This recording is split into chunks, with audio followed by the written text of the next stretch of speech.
Welcome to our channel Business Past Future. Ever wondered how a few brilliant minds have shaped the very fabric of our global economy? Let's dive into a whirlwind tour of financial history and the titans who set the economic stage. Starting off, the Middle Ages weren't just about knights and castles. They introduced the birth of capitalism. The Medici family, as pioneers, turned Florence into a financial hub, crafting early banking systems that revolutionized wealth management and sponsorship of the arts.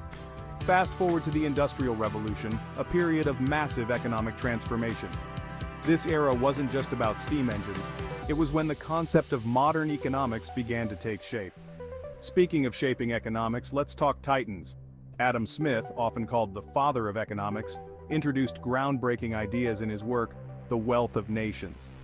Then came John Maynard Keynes and Milton Friedman, each reshaping economic policies with their theories during times of turmoil. In our lifetimes, names like Warren Buffett, Jeff Bezos, or Elon Musk have become synonymous with massive economic influence. These figures haven't just amassed wealth, they've innovated industries and created entirely new markets. But what about today?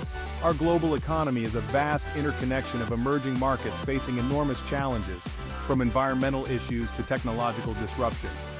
And the future? It's buzzing with potential. Disruptive technologies, green finance, fintech, renewable energy, health and biotech, e-commerce, and logistics are not just buzzwords. They are gateways to new business landscapes. So what's next for us? Staying ahead means understanding these trends, adapting quickly, and recognizing opportunities where others see obstacles. If you found this overview enlightening, don't forget to like and subscribe to our channel. Eager to keep learning and exploring with you. See you in the next video.